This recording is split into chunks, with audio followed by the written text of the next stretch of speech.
Hi guys, my name is Keith Noratis, known as the leader and superior of Club LASM, aka lover of animated shows and movies, and I'm here with Adam. Hello. Lazy Bones. What's up, man? Gilbert. How's it hanging? Oh, dang it, I thought he was going to do a Hootie voice, but whatever. And Colby. Yellow. So first things first, how are we doing on this lovely spring break? Oh, Pretty good. Not that great, actually. I've been that sucks. I've been trying to get a hold of some classwork. I had to do an online exam yesterday, and then of course there's jobs.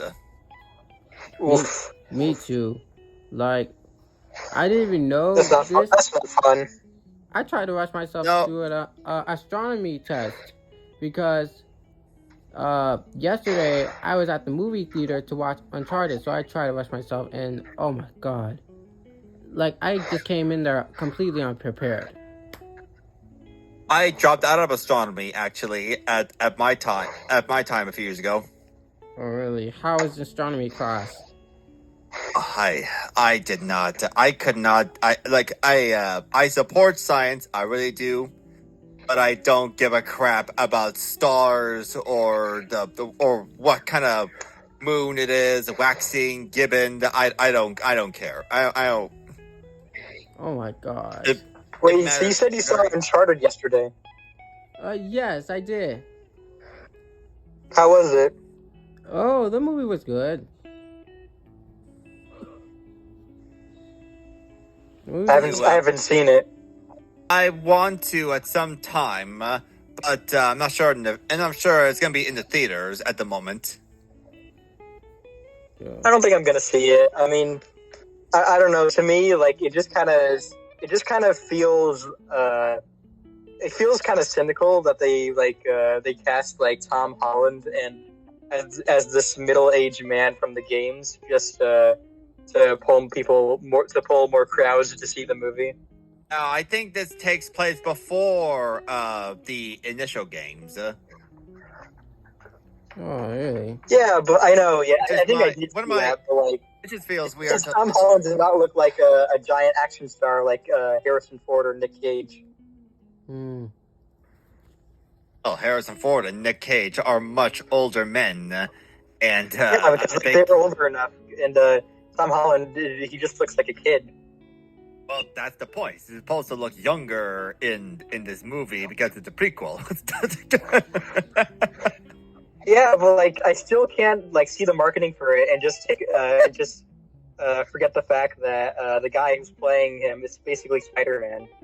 You know? Yeah. Spider-Man. He's a pretty. I mean, if you saw No Way Home, you should know how. Yeah, I saw No Way Home like literally the day when it came out, and it was amazing. And you were really excited for it, right? I just think it's weird that Mark Wahlberg is played Sully without the mustache. That's all I'm gonna say. I want to see it, but that's probably my only tidbit for now. Well, with that said, you should get to today's topic, which is Disney Pixar turning red, right? Yeah. Yeah. Oh man. Damn it.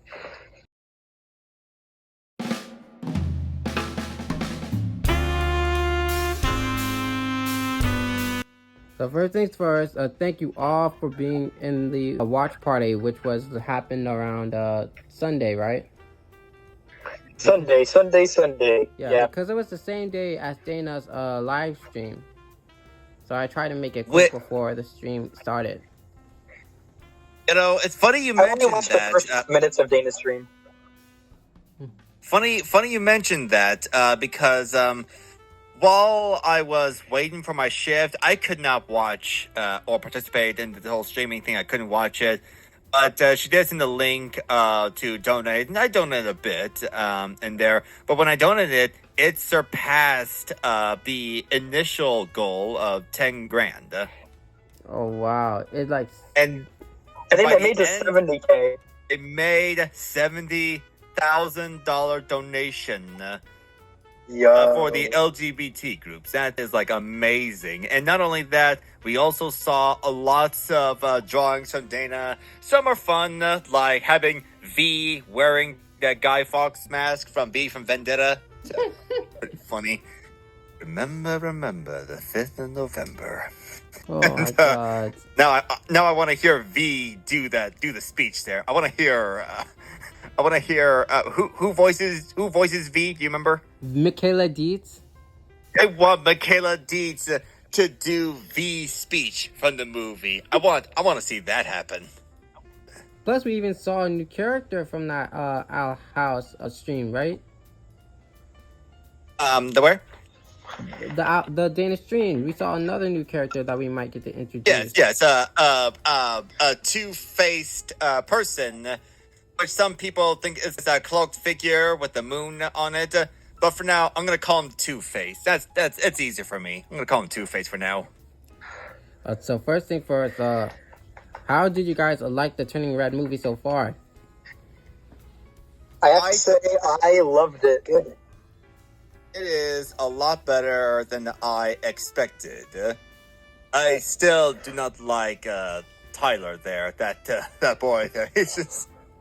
You're supposed to hate him, though. I think that's the point, though. Yeah, I get this. But he just reminds me so much of Ercole from Luca. It just feels like It just makes you feel like you're rewatching Luca all over again. I feel like Stan. It's like, Zeus, is it wrong to punch a child in the face? That's how I feel watching him in the movie. I really liked it. Yeah. It truly exceeded my expectations because for some reason, I don't know why, Twitter was literally hating on it before it even came out. Like, people were coming up with like the shit excuse, like, it's just a Cal Arts mouth, you know? Which was apparently coined by John Kay, and we all know his story. Yeah. We don't talk about John Kay. No. Not talk about that, John Kay. Speaking of it, and when I saw the character designs of how the characters look, it nearly reminded me of Flushed Away. Like really? Like the DreamWorks movie Flushed Away. I think you mean probably just Aardman animation in general. Yeah. They got that. They have that sort of characteristic features that it looks similar, but they have their own sense of style. It just always feels great to watch them. Yeah. I think Alice Mark said in his review of it that it looked. He said that it looked more like Wallace and Gromit than it did a Studio Ghibli movie, and I think that's kind of unfair because I think that a lot of the facial expressions and moments of animation were like they're like emoting and like doing those kind of funny facial expressions and everything. And I think it's much more closer to anime. I remember watching Ponyo years ago, and I can see where you're coming. Very like a cartoonish expression, especially from the girl Ponyo, and I can see. And even the director of the anime movie Belle really enjoyed Turning Red. Wow. Oh yeah, that's right. I did see that the director Belle did some fan art of it. Yeah, some person tried to say that, anime is a lot better than this garbage. And it turns out people who work in anime actually like this movie. They really did. Screw you, haters. Yeah. It's not to say... Again, this is not to hate on anime. Anime is very special in their own way, just like Western animation. There should not be any hate between the two, since people who work on them like each other's works. The guy who made Luca, he really liked Lupin the Third. He loves that.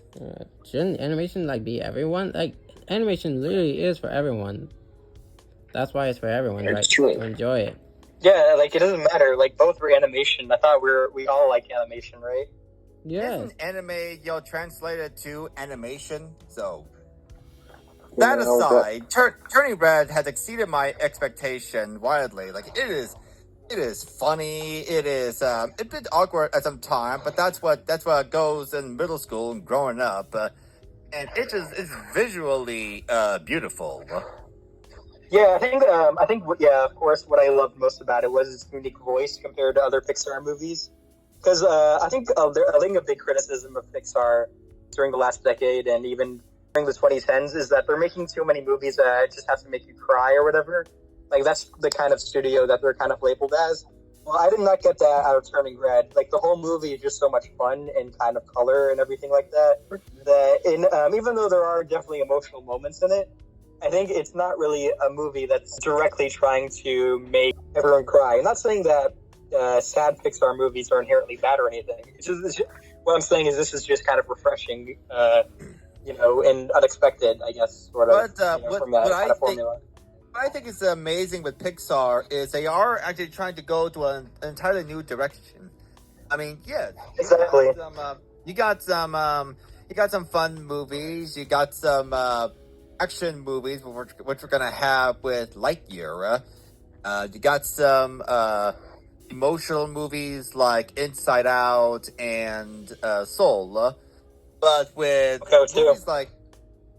movies like Luca and Turning Red, they are very different than their predecessors. And yet, it does not deter anything good about them. They are they're great in their own way. It's been kind of clear, recently with Pixar's recent movies like Luca and Soul, that I think they're trying to change up things with their movies, not just in terms of visual style, but also I think that in terms of structure. Even though they do kind of have similar plot beats and stuff like that, I think that they're definitely going for, I guess, less road trippy, epic kind of movies, and going more for smaller scale, type of films that are just kind of more slice of life. And because I think that Pixar knows that that their viewers that watch their older movies have grown up now, and they kind of don't want to see the same thing again from them. So I really like how they're just kind of just let their characters vibe in their movies now, and I like that. Do you remember the director of Turning Red? Domi Shi. She also did an Academy Award-winning short film for Bao for Pixar, which was really good as well. Yeah. I think this definitely feels like a movie that's very personal to her, because it's funny that the movie takes place in 2002, and Domi Shi, I think, was 13 in 2002 as well. So, and she also grew up in Canada, in Toronto, and she also was raised in a Chinese family. So this is very personal to her, and a lot of the mom-daughter relationship was also something that was very much derived from her childhood as well, and how I think her mom was very overprotective, and you can definitely see that in the movie, because her mom kind of publicly embarrasses her a lot, and I think that kind of leads to a lot of fun animated moments of shock and suspense, and I think those are what leads to some of the best moments in the movie. A lot of praise for that movie is from the female perspective, especially since a woman directed this thing and knows what it's like to grow up as a woman with all those embarrassments of growing up, and that's where a lot of the praise came from. Not afraid to show this in movies. It's a rarity if we see this sort of thing. Definitely. Yeah, because I think that it wasn't until I spoke to some people, or I saw some comments from people, that it's very similar to how a lot of moms or parents in Asian families raise their children. Well, with that said, what were your favorite moments in that movie? Ooh, too many to count. If I had to say my favorite moment in the movie, it would just be that one moment where, after Malin, who's the main character, is trying to convince her mom to go to this concert that she and her friends want to go to. They want to see a concert with Four Town, and her mom asks her, why on earth do you want to go to this concert so badly? And then there's this flashback, or the sequence of her imagining the concert, and her having a blast there, and I don't want to describe it because I think it's better. Yeah, I don't want to describe it. Just look up that clip on YouTube or just watch the movie for yourself. And I think it's a brilliant scene. And Oh my I really god. that's exactly what I love about this movie is that it takes advantage of the fact that it's very animated, even to a point that the other Pixar movies didn't really take to the next level. It's very cartoony and stylized, and that's what I love about it.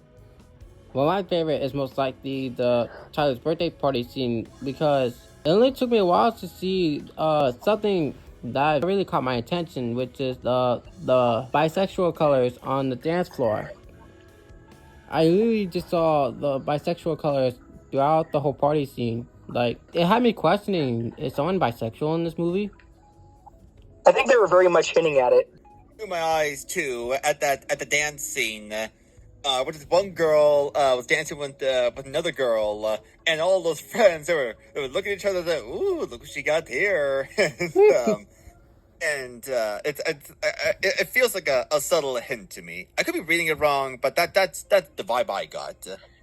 Yeah, and they're in Toronto. I mean, this year is 2002, therefore, gay still hasn't been illegal yet in the US, so since the film's in Toronto, maybe it's still okay for queer representation to be exposed in Toronto. I'll go, but we have failed to let Adam and Colby say a word. I'm sorry.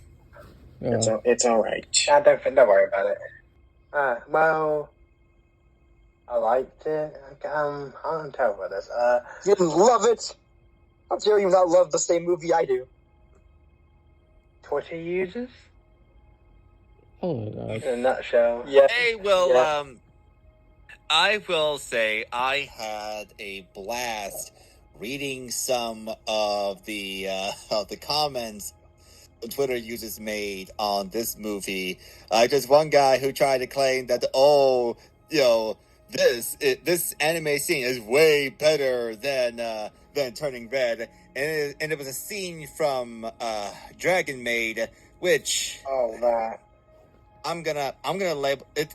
I think it should be labeled as appropriate, and even like one of the worst scenes you can use an example to say that's better. Which again, anime is not better than Western animation or vice versa. They each have their own sort of audience and genres. They each have their own thing. But a very hateful individual, that one. Colby, do you have some thoughts? I kind of like the style of this movie. Kind of reminds me of that upcoming movie, The Bad Guys. All right. Yes, the upcoming DreamWorks movie, The Bad Guys, and that's what I'm loving about some of these movies coming out. They each are branching out in different styles. Pixar is doing it. DreamWorks is doing it. Even with that new Puss in Boots movie that they're doing, like the trailer came out yesterday, and they're very much going for a stylized approach with it, with very watercolor backgrounds and stuff like that. And Sony is really embracing that one. They were the blueprint, pretty much. Actually, you'd say that, but then we also had to look at Blue Sky with Charlie Brown and DreamWorks Captain Underpants. Captain Underpants. Yeah. I would say Sony, they're not the first players to do this, but you can't say they helped contribute to branching out of new styles that we're seeing today. Yeah. Also, even some of Sony's earlier movies, even some of Sony's earlier movies, like Cloudy with a Chance of Meatballs and Hotel Transylvania, were very much had a certain kind of vibrant and fast-paced animation to them, and they were much more cartoony than your average American animated film. And I think that also kind of paved the way in some ways. Which is also perfectly fine with some of these movies. You can have your. I've seen some animated shows that try to take a realistic-looking approach, like The Liberator on Netflix. They went to a rotoscope route, will make the characters, more realistic as possible. I guess similar to Beowulf, but it's still pretty. It still looked pretty cool looking, in my opinion. But or you can have your movie or show to be act cartoony like decades ago. Some Looney Tunes esque type of feel. And Very true. whichever style you want to make your animated content, I look forward to whatever they have in store. I think many scenes from Turning Red have already become memes, like the part where she's drawing the boy in her notebook, and like a lot of the close-ups and like to like her face getting all nervous and everything. Okay, that's you. You found one of my favorite scenes in that movie. That's one of my favorites too. I think if you watched the movie, that's definitely one of your favorite scenes. It's very funny how this 13-year-old girl have a crush on this guy who's like, what is he, 17, he said. I mean, they're both teenagers, so... They're both, but I digress. It kind of reminds me of Dipper and Wendy. It's never going to happen, but sometimes... I don't think Dipper wasn't, like, dribbling in his notebook about him making out with Wendy or something like that.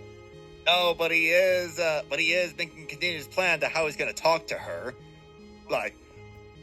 literally just step by step how to do it, and talking to her like a normal person is number 5.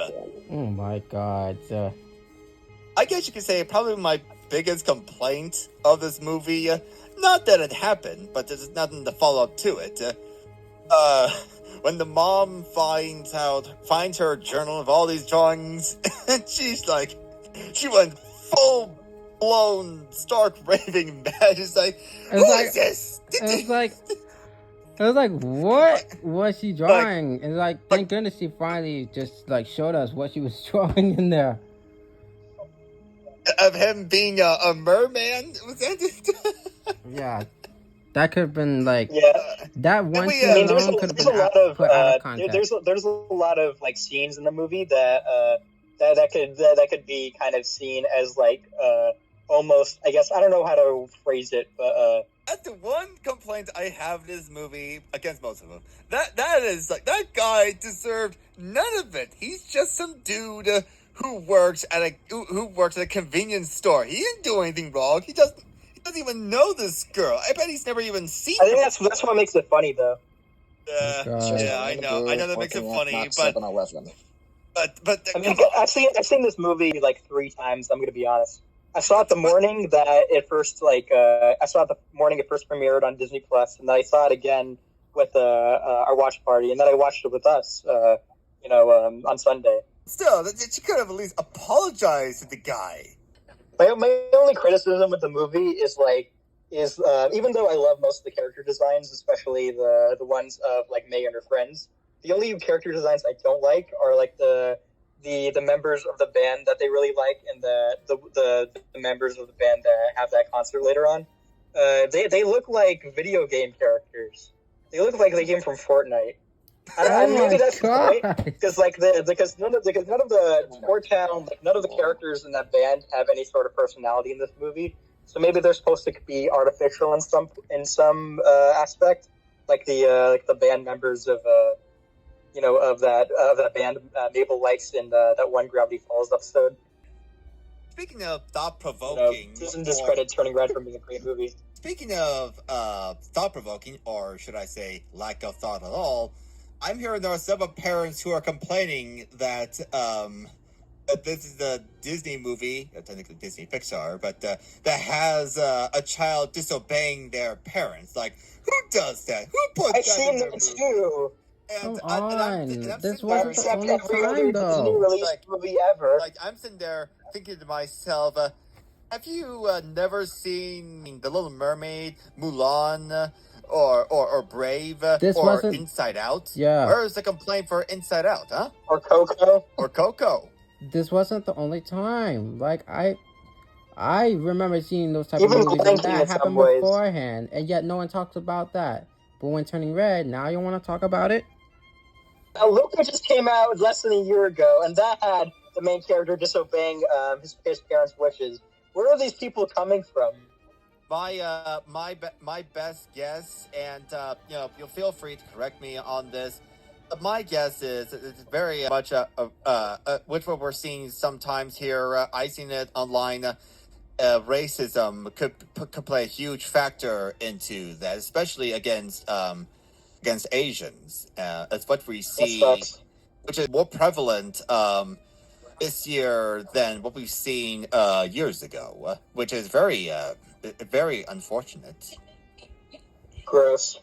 I think she was given a lot of control on this movie, and I think that only proved for the better.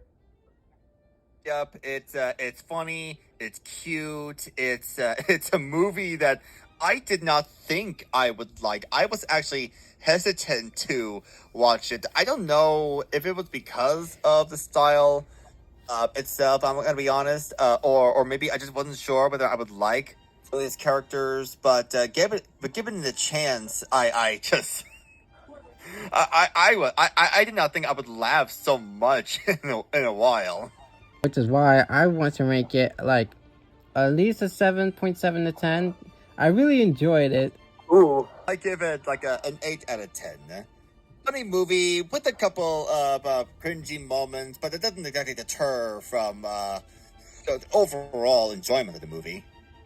I've seen a lot of people say they've cringed watching this movie. I never got that. Even some of the moments that people have said they cringed at, I didn't like. They never really bothered me. It's pretty frequent of me to cringe during like animated movies. Even some of like the cringier jokes and some of the ones I like. But yeah, I would enjoy this movie from start to finish, and I'd give it like an 8.5 out of 10. How about you, Colby? I give it a 9 out of 10.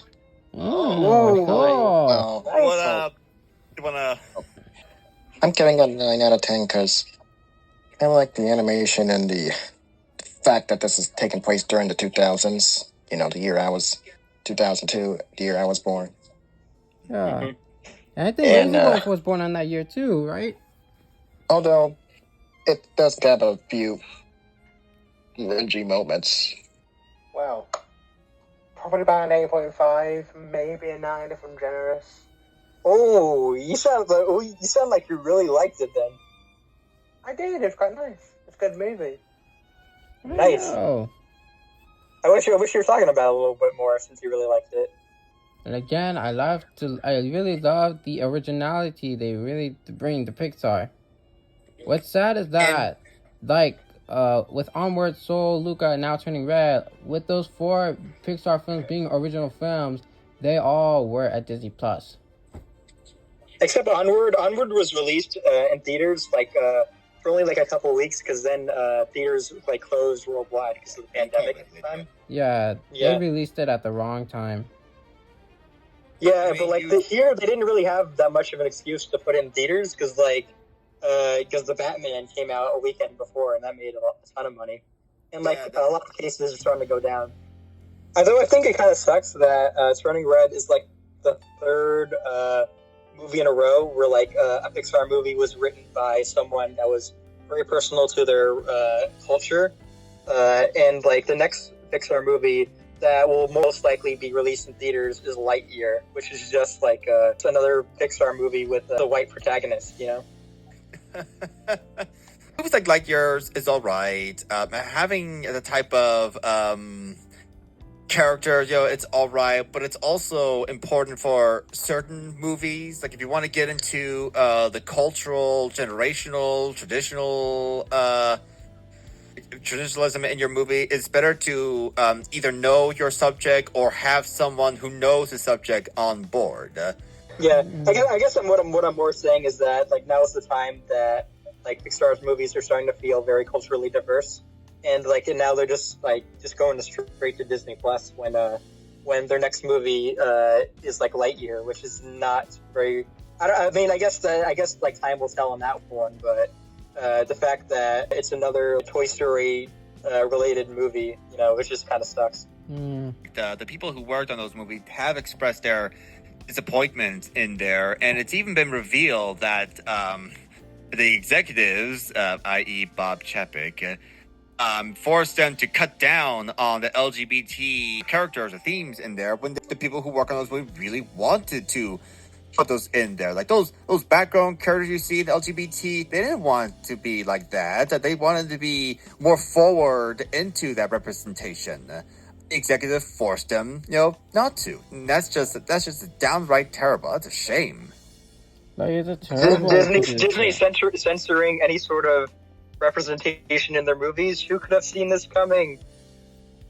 Yeah, like I literally just saw the bisexual colors in that scene, which clearly shows they wanted to do something LGBTQ related on that movie, and they're being censored. They're being told not to do so, which really sucks. And I applaud these people in the animation studio who are speaking out against Chapek and the executives. And now because of what happened recently, Chapek is he's in hot water to the point where almost everybody hates him.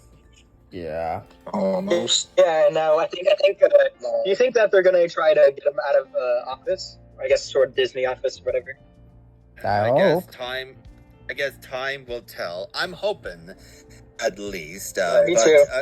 But again, we had to acknowledge corporations are not your friends, no matter who's in charge. Yeah. The people who make these movies and shows, they weren't made by the suits. They were made by artists. People. They were made by people. They were made by storytellers. They were made by People who care creative about their people. craft. Yes, people who care about their craft, and we're still pushing for. And we're still pushing for, the new deal for animation, and we still hope these people get what they want, or rather, get what they need. Yes. Agreed. Me too. That's what I've always loved about Pixar is that almost every movie they tell is very personal to them and from the heart, and that you can definitely see that on screen because they're able to kind of tell any sort of universal story, whether it takes place under the sea, or it takes place in Italy, or the streets of New York City, whatever. That's why they're so great. Well, with that said, thank you all so much for being in today's awesome podcast. 3 days for Amphibia and the Owl House to return. Yes. Oh boy, I'm really looking forward for this. Yeah. Kind of scared. Me too. Same. Oh my god. But you guys, I mean, I'm sure you guys are. Me, I just wish I had the strength to write my own fan fiction, just to make things even worse. I wish I had that willpower. Oh my god. Well, with that said, please be sure to spread the word of this podcast. We are currently in 34 subscribers, I think. Also, drop a like and subscribe to this channel and click on this notification bell so that way you won't miss out on any more of the animation topics from us. With that said, I bid you peace. Bye! Say bye, everyone. Yes. Bye. Herodias! Oh, God. Oh, God. Touch it, didn't I? See ya.